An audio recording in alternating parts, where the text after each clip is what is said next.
जब वह आदमी जापानी सैन्य शिविर में फल पहुंचाने गया, तो उसने वहां 2 ट्रक खड़े देखे। अजीब बात यह थी कि उन ट्रकों से भयानक बदबू आ रही थी। एक ट्रक में हाजमैट सूट पहने सैनिक भरे हुए थे। दूसरे ट्रक से एक घोड़े की टांग बाहर लटक रही थी। आदमी ने तुरंत पहचान लिया कि यह वही उसका घोड़ा है, जिसे कुछ दिन पहले जापानी सैनिक अपने साथ ले गए थे। फल देने के बाद वह खून के निशानों का पीछा करते हुए आगे बढ़ा। जब वह जंगल तक पहुंचा, तो उसने देखा कि वहां बहुत सारे कौए मंडरा रहे हैं। कौए सड़ी गली लाशों पर बैठते हैं। इसका मतलब यह जंगल जरूर जापानी सेना का कोई गुप्त दफन स्थल था। दोनों ट्रक वहां से चले जाने के बाद वह ताजा खुदी हुई मिट्टी के एक ढेर के पास पहुंचा। उसने एक डंडी उठाई और मिट्टी खोदना शुरू कर दिया। शाम होने तक वह अपने घोड़े की लाश निकालकर घर ले आया। उसका उस घोड़े से गहरा लगाव था। उसने तय किया कि वह उसे अपने परिवार की पुश्तैनी कब्रों के पास दफनाएगा।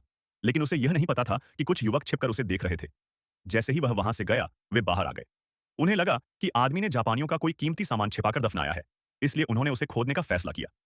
आदमी की बहन ने यह सब देख लिया। अगली सुबह जब उसने दरवाजा खोला, तो सामने जिम खड़ा था, वही जो पिछली रात कब्र खोदने में आगे था। उसका चेहरा घावों और फोड़े फूंसियों से भरा हुआ था। वह बेहद डरावना लग रहा था, जैसे वह कोई और ही बन गया हो। गांव वालों ने कहना शुरू कर दिया कि जिम पर कोई दानव सवार हो गया है। उन्होंने झाड़ फूंक के लिए एक ओंझा भी बुला लिया।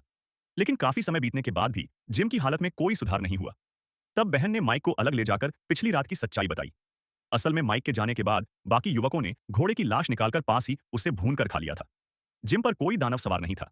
वह प्लेग से संक्रमित हो चुका था, क्योंकि उस समय जापानी सेना गुप्त रूप से जैविक हथियार विकसित कर रही थी। वह घोड़ा प्लेग की वजह से मरा था। लेकिन किसी को यह नहीं पता था कि सिर्फ जानवर ही नहीं, इंसान भी इस बीमारी से संक्रमित हो सकते हैं। इन जैविक हथियारों को बनाने के लिए जापानी सेना पहले जानवरों पर प्रयोग करती थी, और आखिरकार उन्होंने जीवित इंसानों को भी अपने परीक्षण का शिकार बनाना शुरू कर दिया।